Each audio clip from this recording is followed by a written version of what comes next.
Welcome to Negotiating Happiness, the show that helps you find happiness, success, and balance in your work and life. I'm Adriana, your host for this journey into entrepreneurship and personal growth.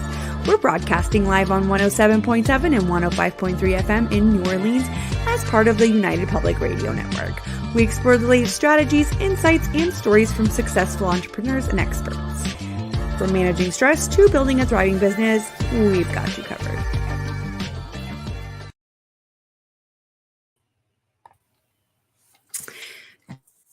Good afternoon, everybody. This is Adriana and I'm your host for Negotiating Happiness. We are broadcasting live on the United Public Radio Network and UFO Paranormal Radio Network on 105.3 and 107.7 FM in the beautiful city of New Orleans. If you want to sit back and relax and watch us on TV, a lot of our shows are on there on Roku TV. Just type in UFO Paranormal. Good afternoon again. Please grab your lunch, your coffee, and join us. I am here today with the wonderful Sandra Lisi. Hello, Sandra. Hi there. How's it going? Good. I'm super excited to be here today with you and ready to dive in. Amazing. I'd like to do a quick intro because I want everybody to get to know your wonderful credentials and all of the amazing community work that you've done. And I want to talk about your book. I want to talk about everything. So let's do a quick intro here. Thank you so much for joining us. So as I mentioned, we will be discussing the nonprofit organization that you founded in 2021. We're going to be talking about your book, Namaslay. So I want people to know, who is Sandra? Sandra is a small business and leadership coach for women who want to convert their hobby into a business, expand their current business, and make an impact in their community, and be inspired by other like-minded women. She holds a notable career spanning across both private and public sectors in senior leadership roles for over 3 decades, and has filled her business tool belt with professional training, experience, and disciplines that she brings to her private practice and the We Network Canada.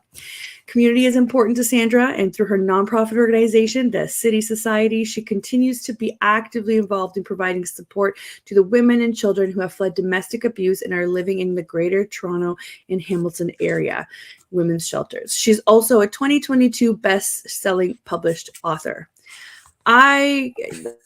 With an intro like that, how do you even start, Sandra? Yeah, we're done. Thank you so much. We can't top that. No, I want to know everything. When you hear someone else say it actually makes you stop and think, because so many times we underappreciate what we have accomplished.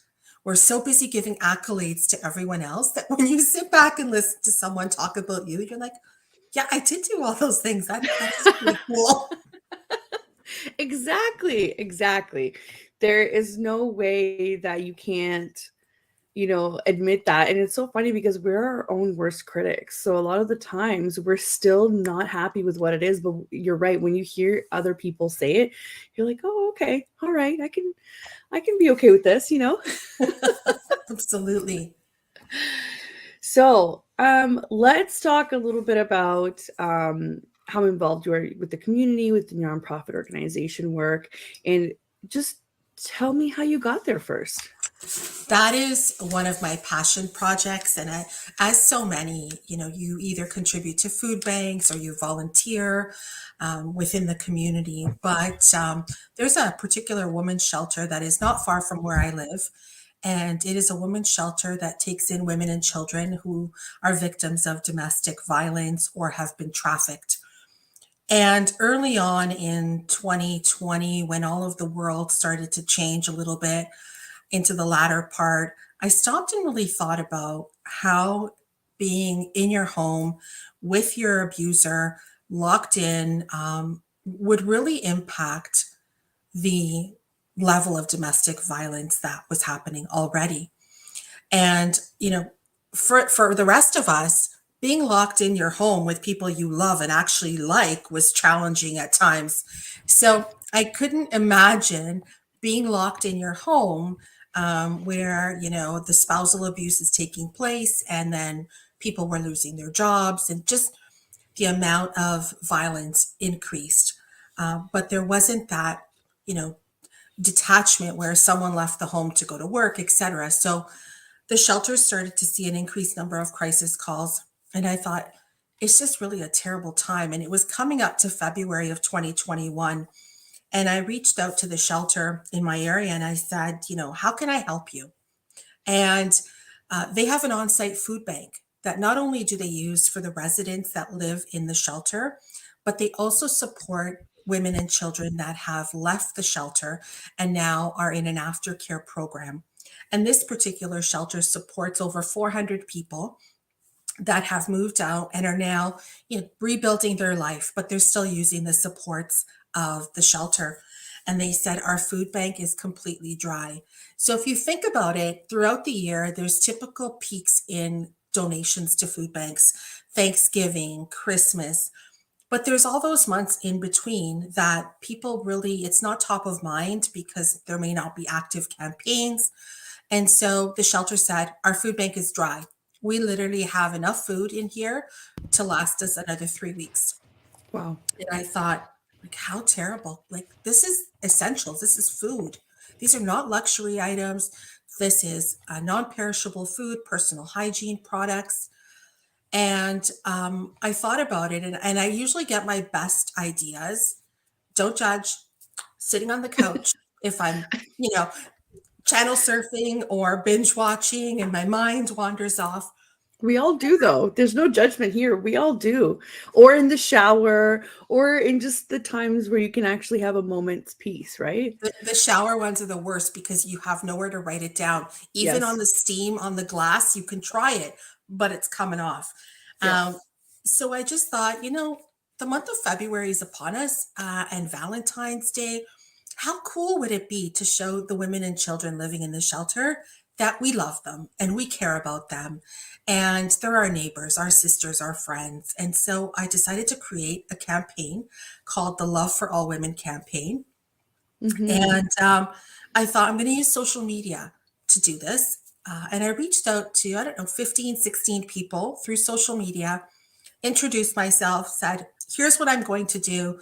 I need your help. Are you willing to put a bin on your porch for a drop off location? Honestly, out of the 15 or 6, I think it was 16 people, they all participated. Amazing. The power of Amazing. community, when I just said I'm collecting, and here this is the funny part, Adriana. I set this ambitious goal of 100 pounds, thinking that's a lot. And then as I stopped and thought, that's 10-pound bags of potatoes. Like, who am I kidding? Right. So, anyways, that goal was crushed in a few Mm-hmm. days. Over the 28 days in February of 2021, we were able to raise over 3,600 pounds Wow. of food, non perishable food items, personal hygiene products. We raised thousands of dollars in financial donations that went directly to the shelter. Wow. Um, Something like $1,500 in gift cards for these women to be able to learn to be more independent and go out and purchase, fresh produce, which the shelter doesn't offer. Right. And it was the most powerful thing. My home actually looked like a grocery store. I believe it. We had aisles, tomato sauce, tomato paste, pasta, rice, flour, all of, like, it was hilarious. It took us 7 carloads Wow. to bring all of the donations to the shelter. And it just shows the power of community. And when you ask others to help, I mean, I get these ideas on a whim and I don't wait until they're perfect. I do that in my business as well because perfect doesn't exist. Right. Um, I work with the good enough and I just ran with it. And we made these handmade signs to put on the bins. Like, we were kicking it old school. Like, we were kicking it old school. Paper I had at home, magic marker, the bin went out and came in at night. And the shelter was just shocked at how much we were able to do in such a short period of time. The interesting part, though, after that was said and done, I was getting messages through social media. What are you doing next? Oh. So that's where you had to deliver because, of course, you couldn't say no. I could not say no, and I hadn't Mm-hmm. thought about, Mm-hmm. turning this into a not-for-profit organization. But I thought, the shelter's counting on me and this incredible support community. The community is wanting to give back and not sure where to do this through. And what I love about donating directly to the shelter is we're giving 100% of what we collect to the end Right. users. And it doesn't take like a big fancy organization. It was legitimately a post on Instagram. I think Instagram is the only platform I used saying, hey, I'm looking for people to help me. And the overwhelming response was incredible. Fast forward to early 2023, we had raised over $20,000 in monetary donations and gift cards for the shelter. We had hit north of 10,000 pounds of non on personal hygiene products and non-perishables. And so, we did campaigns for the kids back to school. Yeah. We were able to send in the summer of 2022, we sent 151 kids back to school with brand new backpacks, lunch bags, water coolers, all their school supplies, new t-shirts, and this was all donated from individuals, from companies that heard what we were doing and decided they wanted to help us make a difference. That's Most recent, amazing. yeah, this year was like, this was our first fundraising party. So on International Women's Day, we decided to throw this huge party for all women. And we decided that in support of, we're going to pick something that we can give back to. And I thought, well, here we go. We're going to give back to the women's shelter. And so we did this it was a fundraising event. And we also brought in a domestic violence survivor from New Brunswick, Colette Martin, who is an incredible woman. And Colette was a victim of domestic violence and pretty much left for dead. I won't tell her story. I will let you interview Colette on another episode, but we brought her in to tell her story. And I can tell you, out of the 125 women that were at our event, there was not a dry eye in the room. Yeah, I can imagine. The impact of hearing it from someone who had been stabbed 37 times and stood before us and is working with local governments to help change laws so that people who have criminal records on domestic violence are actually exposed and that's made known. So Good. it's just the giving back never ends. It's ingrained not only in my DNA, but in the DNA of the We Network Canada members. And because of that, we are able to give back in meaningful ways to organizations that need our help. It's amazing, and I actually wanted to highlight. I'm going to paste in the comments the City Society Instagram handle as well, so that Mhm. everybody can see and check it out. And if people who are listening, how would you say that they can get involved, or how would you want their help in any sort of way? What's helpful to the City Society? Well, that you in your own communities start to foster and be the leader of these initiatives. It honestly didn't take more than putting Instagram posts together, sharing it to your stories, finding some people, even on Instagram, who you think could be helpful to you that are in your geographical areas or not. I would love to see every city across Canada and the US run a Love for All Women campaign, and any time of year. You can pick any month of the year because these Right. shelters are at capacity and full. They have their crisis lines ring 24/7. There's no break. Domestic violence doesn't rest. If Right. anything, we are all hearing the increase. So if people are interested in learning how I started this, they can send me a DM either at the We Network Canada or at the City Society on Instagram. And I'm happy to connect and share how I started and anything that I can do to help them within their community. So I'll issue a challenge to everyone. Today is Earth Day. and it's April the 22nd. I challenge everyone listening to give some thought. And, if there are other shelters in your area or there are crisis centers, that you reach out and ask how you can help and start your own 30-day campaign. And, collectively, I'd love to see us get to, 500,000 pounds of food and non-perishable and personal hygiene products throughout all of North America. So that's my shout out to everyone. That would be amazing. Can you imagine? And then I you're love first. it. Yes, I would love it. I would love it if that happened. And it's such a good point to make that, domestic violence doesn't end, homelessness, hunger doesn't end with December or with, October, November, depending on your Thanksgiving, when your Thanksgiving is. We need to be doing this all year round. And I'm also guilty of it. I tend to always think about those things around the holidays when really we should be thinking about them all the time.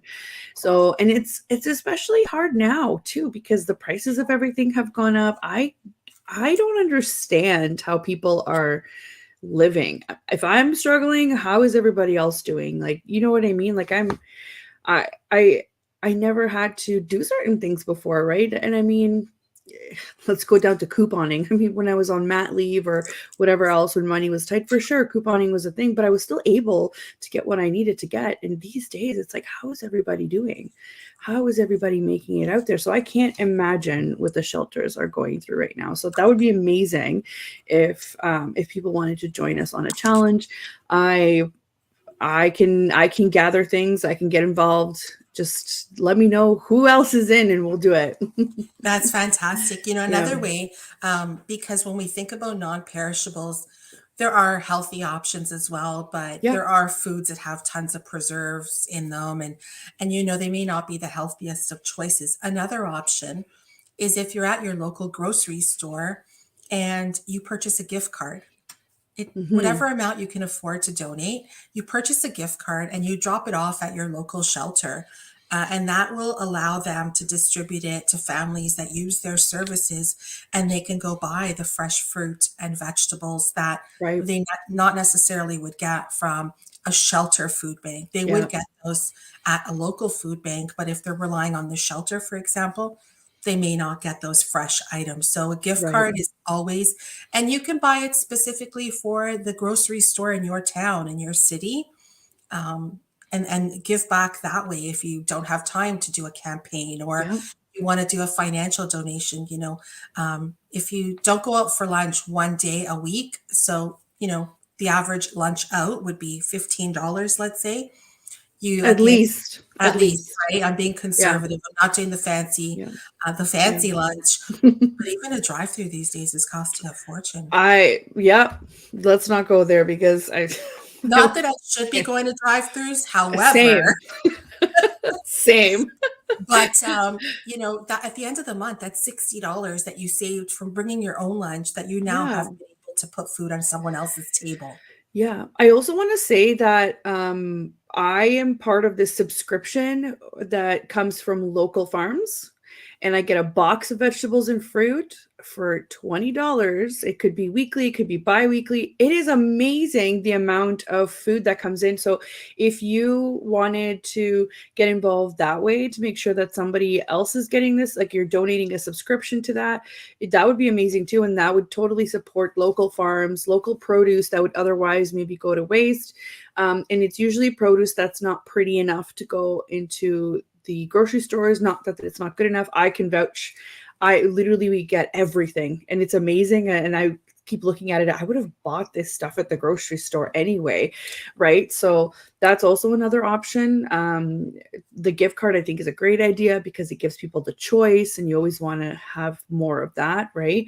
But that's another option to support local, is see if you can talk to one of the subscriptions around your local farms. They do deliveries too. They deliver it right to your door. It's amazing. That is amazing. So Yeah. I wasn't aware that there was that option because you could sponsor a family. Yes, exactly. And you can pick the frequency, or again, whatever you can afford, or if you're going in with a group or if you have an organization, you can definitely distribute the money out that way. So then you know that they're getting healthy options. And I mean, the small box is a big box. Like That's incredible. yeah. Yeah. Adriana, what the world has been through in the last 5 years, call it, there's so much hatred and there's so much negativity, and the kindness has kind of gone out the window because everyone's Right. dealing with their own stressors and they have Right. their own challenges and their own frustrations. It is hard for everyone. Yeah. But I find that being kind to someone, even, when you're just out and about and you're interacting with people. I was traveling on business last week and I checked into the hotel and, was greeted very welcoming greeting. And I asked the person checking me in, how are you doing? How was your day?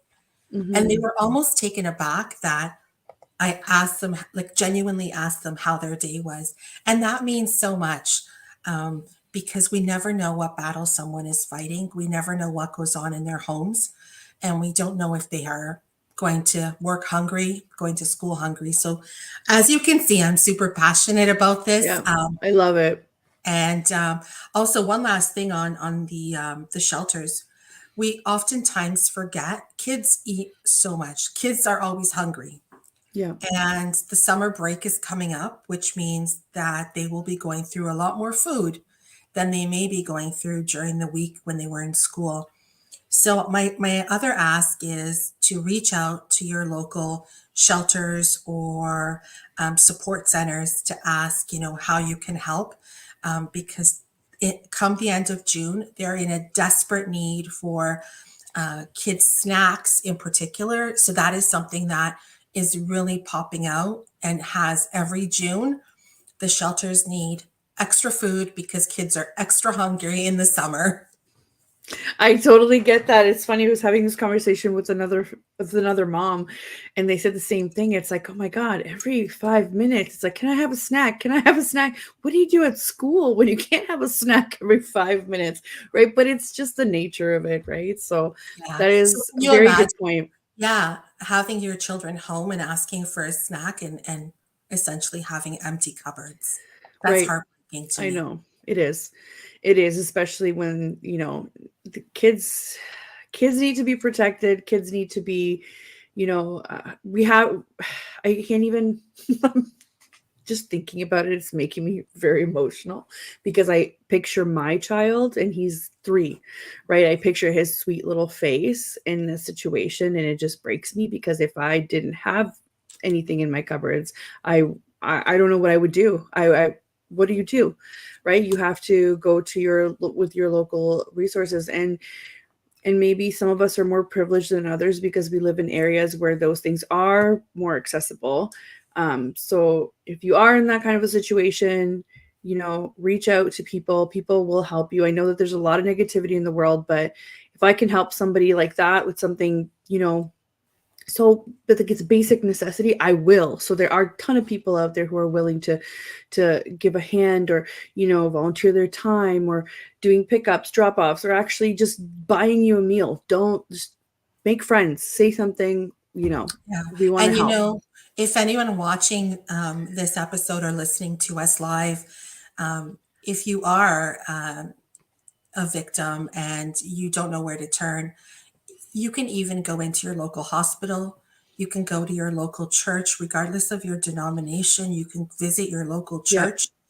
There are so many places. Do not feel alone. There are places that will help you and take you in. And if you know people that are victims, then you can also help them by providing those resources that they may not be aware of, or if they need to drive somewhere, like it's as simple as that. that's right. That's right. Well, I'm so happy that we got to talk a bit about your what you call a passion project, but I think it's such a necessary type of work that we need to do in our communities. I'm so happy to have heard a little bit about it. So if anybody else wants to keep up with Sandra and her events and what the City Society is doing, I have posted the Instagram account in the comments. Even if you're listening to this later, go ahead on one of our social networks and you'll see it pop up in there. I also wanted to ask a bit about how did that translate into the We Network, or how are you finding that entrepreneurship journey? That's an interesting one because I've always been passionate about community and bringing people together. And in particular, the underdog, the women that have gone unnoticed, the women who haven't been born into privilege, the women that, have tried so hard to make it and seem to be struggling. Back in 2018, I decided to open the City Society. And people ask me why I spell city with an S. The legit reason is city with a C was already taken. And then it was a play on my name. So Sandra in the City. Yep. .com is my website. And I started helping women, small business owners that wanted to convert their passion and hobby to see if it would be a viable business. And having spent 3 decades in corporate world, those are the skills that naturally come to me because I've grown up in that environment. But to someone who has not had the benefit of growing up in corporate, may not be familiar with putting a brand strategy together or building a business case, or where do I start? They have all these fabulous ideas, but they just don't know how to articulate them or to put any order around them. And so I started doing that with some women who reached out and said, "Hey, I need help." But there was a constant theme with all of the women that I coached in my practice is they were craving to be around other like-minded women. And so once 2020 hit and things changed in the world, I had to pivot how I was operating. And I was working virtually with my clients, but they wanted this craving, this community. And I thought, how could I bring people together without risking anything? So I decided to create a virtual book club. Mm-hmm. And we created a book a month. I would pick either personal or professional development books. And again, through social media, I would just say, "Hey, I'm running a book club. All you have to do is buy your own book.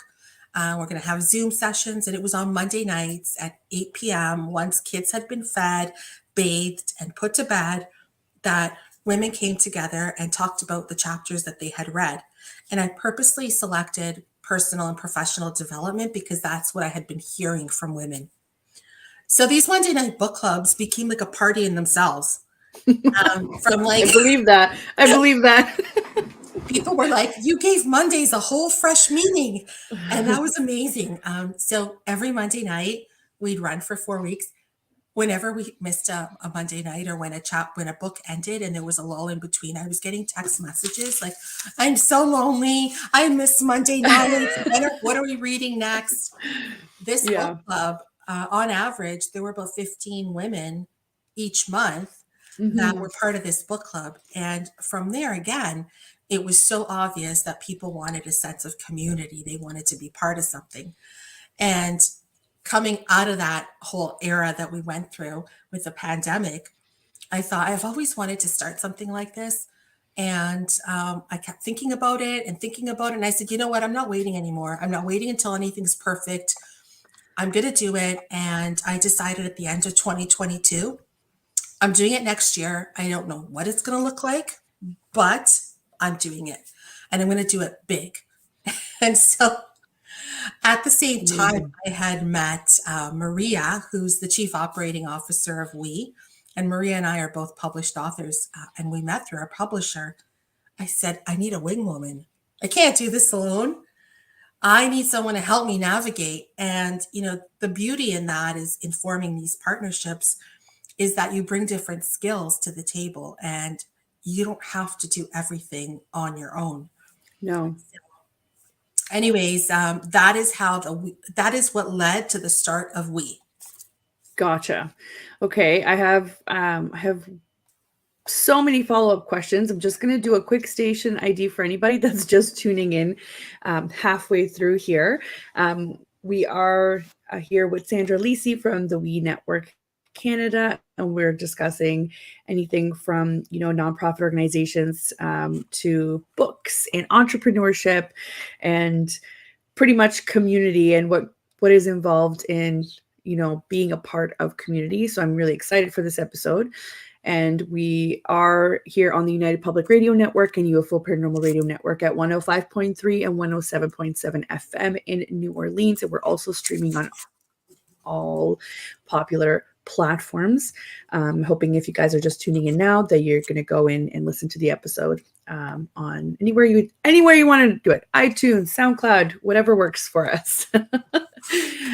So you had just finished telling me about how you had started the We Network and how Maria came in. We're actually going to have Maria on in a couple of episodes as well.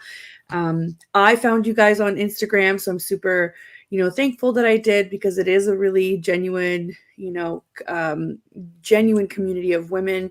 And it is true, at some point in, our entrepreneurship life, we crave to be with other genuine women or to have those connections, just because I talk about this all the time. Other entrepreneurs just understand your struggles just a little bit better, no matter how much of a great support system you have with your family and friends. They're amazing, but sometimes you just need somebody else that's in the trenches with you to understand.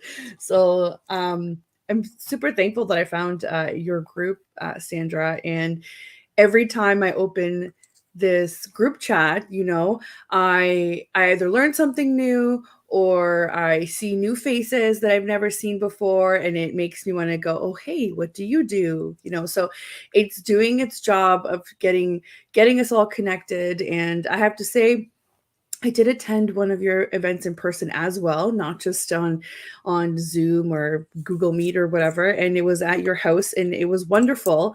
It was for around Christmas time, and I just remember driving, and if anybody else knows, like, I work from home. This is my cave, right?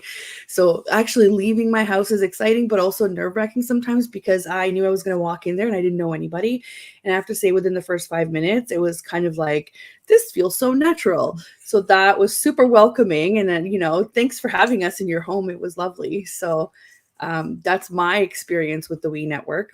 And I'm sure there's tons more.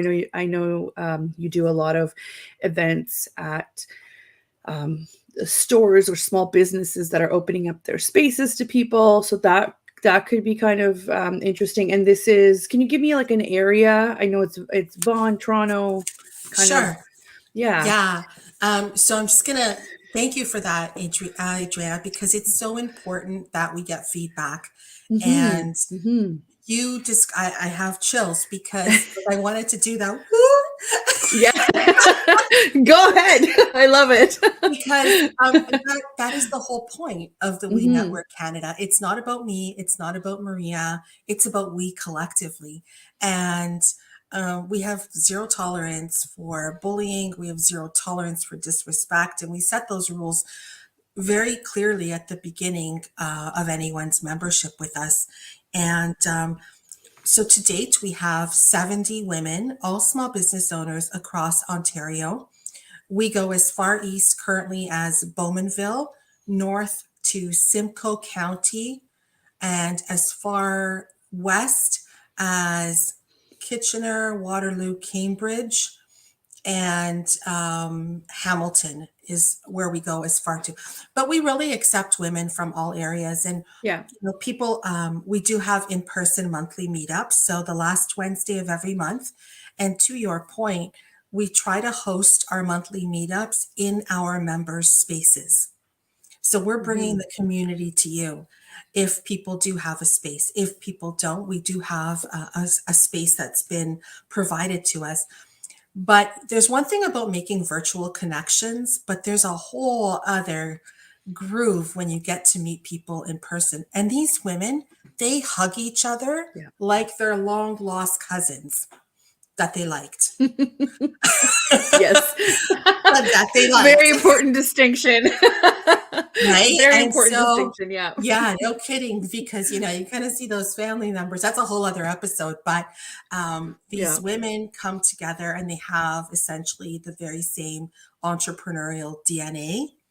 But above that, above your title, above what type of business you have, we're human beings. And the connections that we have seen created in this community, that women rally together, they support one another, they collaborate. So not to spoil it, but spoiler alert, tomorrow we are launching our very first Mother's Day gift guide. So if Ooh. you follow any of the major brands and the Macy's of the world, every time there is a holiday or an event, they have a gift guide catalog that comes out. Yes. So we are Yes. producing, and it goes live tomorrow night, our very own, the We Network Canada Mother's Day gift guide. And so this is where we bring all the women together and they get to feature one, two, or three of their products or services in this gift guide. The number of collaborations and um, events that have been done together, people are running workshops together, is incredible. Maria and I sit back and it makes our hearts smile. Like you've met so many people. You just recently did a big event where you stepped out of your Hmm. comfort zone, and that Hmm. was what we wanted to see. We want people to connect with one another and build these amazing, amazing relationships based on Yeah. authenticity and respect. Yes, that was thank you for mentioning that. I'm just late to the party posting about it, but it was such a great event and a lot of the ladies that were part of it were part of the Wheat Network. You guys were there as vendors as well. It was lovely to see everybody and how dedicated everybody was because people took time out of their busy lives to make this happen, you know. Same thing for a charity event. It was great. And that's exactly how networking is supposed to work. You're supposed to meet other people through one group, become part of many groups, and become part of something bigger, right? That's the whole point of community. While we have our own little groups, we still get to expand, which was great. It just shows that just because you're a part of one thing, it doesn't mean that you can't be a part of many other things, right? So you guys are definitely working overtime to make sure that we're getting the connections in, which is super appreciated from any networking group. And if I can give any entrepreneur any piece of advice, is I've seen really viable businesses with necessary services fail because they don't network. A Period. 100% truth right there. Period. And it doesn't matter, in my opinion, it doesn't matter how you do it. You just have to find a comfortable way for yourself to put yourself out there, right? Either you're going to these meetups or you're going virtually or you're just saying hi to somebody or buying somebody a coffee or just anything of that sort. Keep networking, keep talking to people because you really never know what kind of connections you're going to make. And it's not all about money. And I will say this again is I will take the time to do these kinds of events where there's no money involved for me, but the connections that you make with all of these wonderful people who have so Mhm. much going on for themselves, businesses, nonprofits, volunteer, or just even regular 9 to 5 jobs for other people that own these businesses, the connections you're going to make are going to pay off tenfold over the course of your dealings in your business, right? You can't convince me otherwise. No, I So, completely agree with you. I completely agree. And you said something interesting because so many people have the fear of networking. I'm walking into yeah, a room, I don't know anyone. yeah. And we make sure that we spend time with each of our members. As I said, we have 70 right now. There are women that joined us on day one, which we started this March 2023, and they're still with us. They have found their voice. We create a safe space for people to practice going live, for example. We have a couple of our members that have never done an Instagram live because it's like the fear in them is just crippling. Yeah. And so we go to their business location and we stand behind the camera and we cheer them on and we help them with their live. That is what it's all about, is being of service to others. One of the other key things as well is I've incorporated my coaching practice into We. So our members not only come to our monthly meetups that are in person, but twice a month we do business and social media training. And you Hmm. facilitated a session at the end of 23 Yeah. for our members so they can learn new skills, new techniques. They can learn how to use Canva. They can learn how to, create Instagram reels and hashtags, all that funky stuff that you need to understand to run your business. And most times, especially in your infancy stage of your business, you're a solopreneur. You are marketing, accounting, finance. It's overwhelming. It's overwhelming, 100%. You're And all those things. it's intimidating also. So I deal a lot with different tech, right? So to your point, it is overwhelming to see that the moment you just got comfortable with one platform, 10 others have popped up. So it's hard to say, hey, I'm going to change from one to the other, or I'm going to completely flip my business upside down how I run operations in hopes that this is going to get better. So it's so important to have people around you that have already tried these methods or have already made that leap to learn from.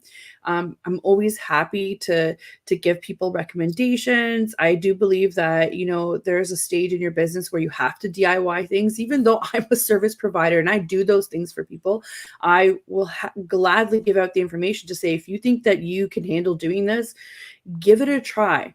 Do I have my stats about how overwhelming things are? Yeah. And I will let you know about that too, just so that you're not thinking you're the only one that's not, getting over that hump. But you're supposed to try things. You're supposed to ask people questions. You're supposed to feel welcomed in an environment where, this is what this is for. This is what we're fostering connections for. And if it happens to bring you, your customers as well, then that's a bonus. That's a bonus. Yeah, we call our members sis stars, Yes. and and someone said, "Isn't that a bit cheesy?" I'm like, "Cheesy or not, I like it. It's gonna go," and Right. they all love it Guess because what? now It's your brand.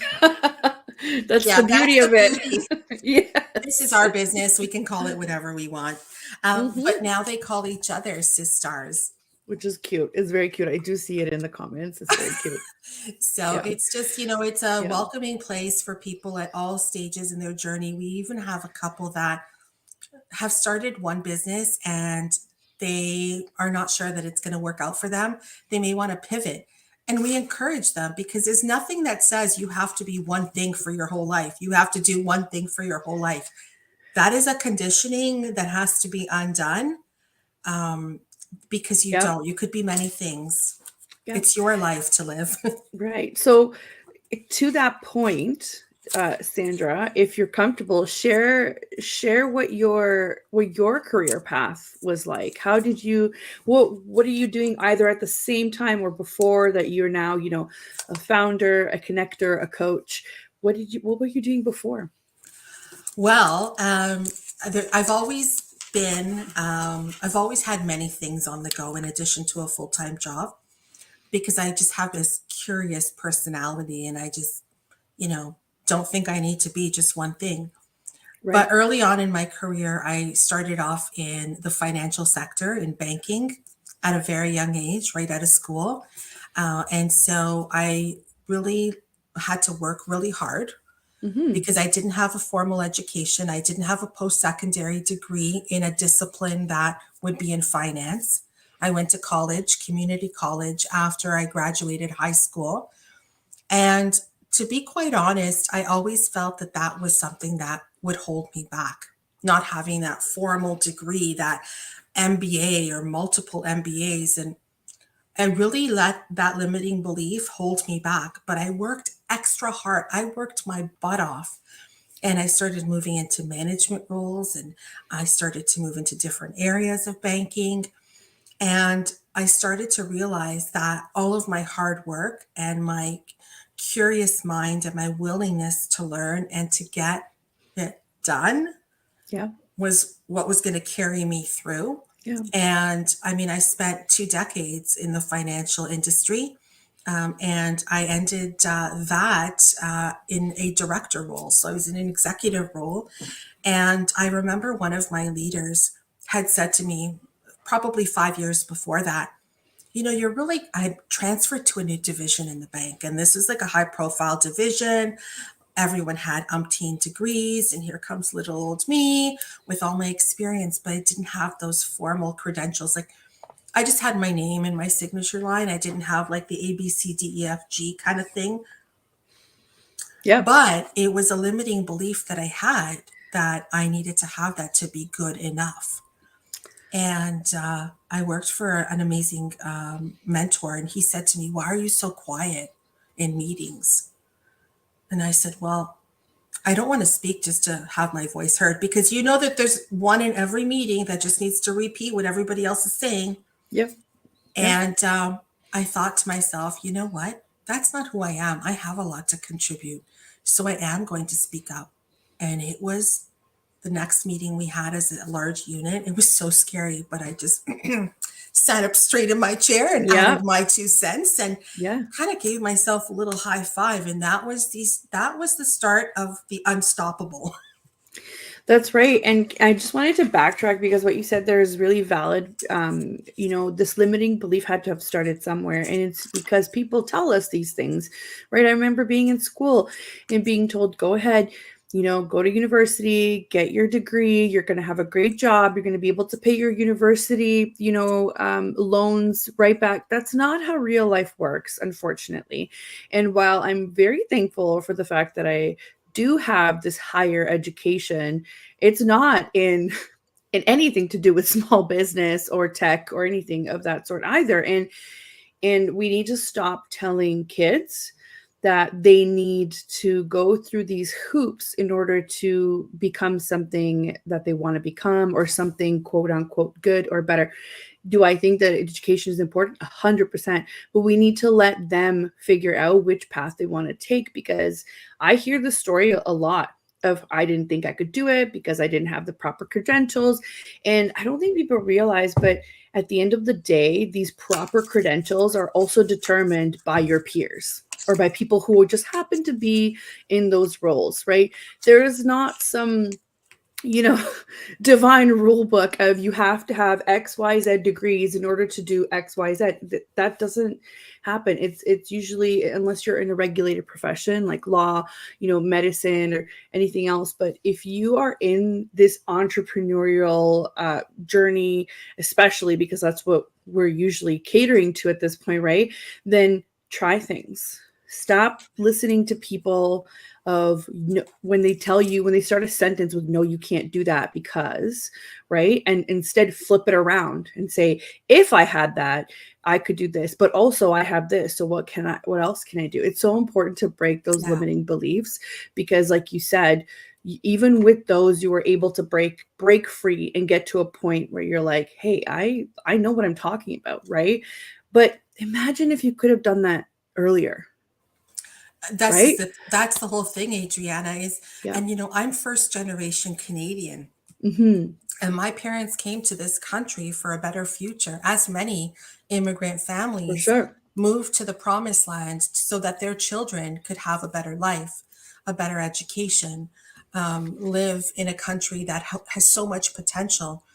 But at the same time, that also suffocates people with the expectation that we made all these sacrifices for our children to have Right. a better life. And what do you mean you don't want to go to university? What do you Right. mean you want to become a Right. business? You want to open a business? Risky. Risk, Ooh, risk, risk. Oh, yes. I like the am flashes, familiar. right? Very familiar.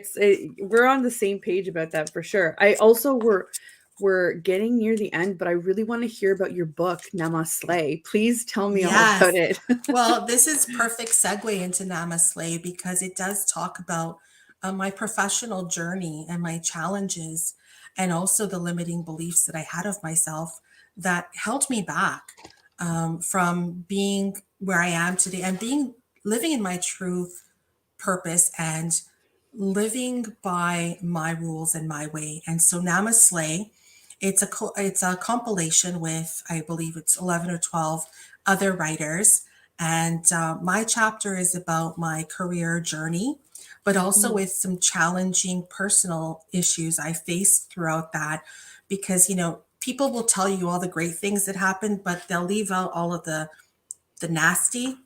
Well, you get the nasty with mine too, because I figure if I'm going to write authentically, I need to write the whole story and not just what I think people want to hear. right. So that came out in November of 2022. It did hit the Amazon bestseller list. So that is something I've always wanted to do. This is another limiting belief. I wanted to go to school and become a journalist, and I didn't get into the journalism programs at any school. So I'm like, okay, I'll go to college because that would satisfy the expectation of me, right? Yes. Yes. So I finally got to check that off my bucket list. And it was such an amazing experience to write that I encourage everyone, if you're not comfortable writing on your own, you could write with others and do it as a compilation. And it's such an empowering and liberating experience. Amazing. Amazing. So if we were to go on Amazon, we'd find it there, correct? Yes, Namaslay. It's a purple cover. I don't have one handy, but it's purple and it That's says okay. Namaslay. Let's see if we can pop a link in here. So my last question usually for my guests is what fuels Sandra? Not Sandra the mom or Sandra the wife or Sandra the daughter or Sandra the entrepreneur. I want to know what kind of things do you do to kind of fuel your fire and kind of, restore some of that energy that you keep putting out there? And I usually get to hear about amazing things that people are into, if it's either travel or golf or working out. I don't know. I want to hear it. I want to hear what makes you happy. Well, funny enough, I'm not a very athletic person. And so somebody asked me once if I like to run. And my answer was, if there's a good sale at the end of that run, I'm running. Um, I but love that's the truth. I'm not an outdoorsy person. I like it. I don't like bugs. But what does fuel me is spending time with my family. I'm a huge family. I'm very family oriented and a huge believer in community, even within the family. I love to read and I love to sit in It's amazing. quietness and just collect my thoughts. And meditation, you would think like my mind goes 24/7, like it doesn't stop. Of So course. Of course. right? It's like ping pong. So I have to literally close my eyes and pretend that I'm just hitting away these balls coming at me so that I can quiet my mind. But I love to vacation and I have an addiction with the ocean and beaches. Oh, And so wherever I am, I have oh. to find water and touch the water. I feel it just so powerful it just cleanses you. You're speaking my language now because that's my happy place. What if you had to pick somewhere where you could just go to more if money was no issue, where would it be? Italy. Ah, I love it. Hands down, I Anywhere have traveled there. specific?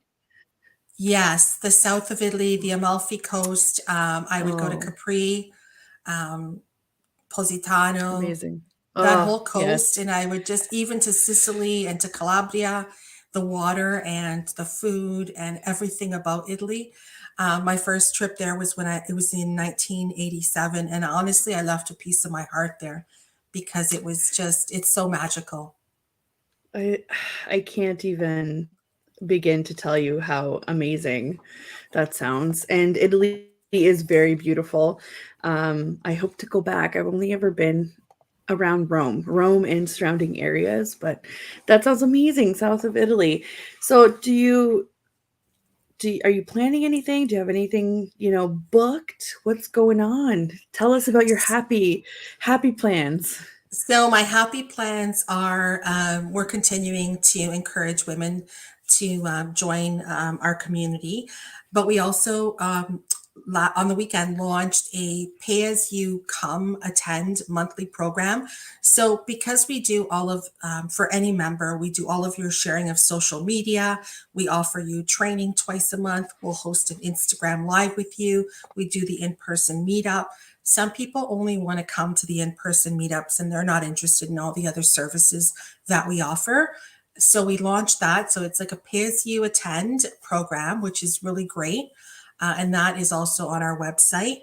We have our Mother's Day gift guide launching tomorrow evening, which is going to be super cool. We've got 36 of our members who have wanted to be featured in it. So we got that on the go. And this summer, we will definitely be doing a back to school program for the kids living in the shelter system. So we can get them new pens, new pencils, new backpacks, and all the things to set them up for success for September. I definitely want to be a part of that. So you need to let me know and we'll make it happen. Yes. This is amazing. I loved learning so much more about you, and I feel like we could go on for forever. So I think you need to come back in a couple of months or right before September, and then we can talk about the back to school program. I would love to do that. So thank you so much for coming on, Sandra, and thank you for letting us learn from your journey. And thank you for allowing me a platform to share on these important topics. And I encourage, the challenge still stands for everyone to go out and help your local women's shelter or men's shelter. I encourage everyone to do that. And I look forward to coming back and speaking with you again. Amazing. Thank you so much, everybody that tuned in. Thank you for your comments. I see you guys on Instagram as well here. It's a little bit separate from this board over here. But if you guys have any questions, feel free to reach out. I've posted all the links if you wanted to get in touch with Sandra or any of her organizations, and I've posted them in the comments. Or let me know. Feel free to reach out and I will put you in contact. So thank you to the United Public Radio Network and UFO Paranormal Radio Network for giving us this platform to talk about these important issues and for me to be able to share all of these lovely stories of my guests. And tune in next week. We have another guest. And again, I can't say thank you enough. Have a great week, everybody. And hope to see you next week. Thank you, Adriana. Thanks, everyone, for watching. Have a good week.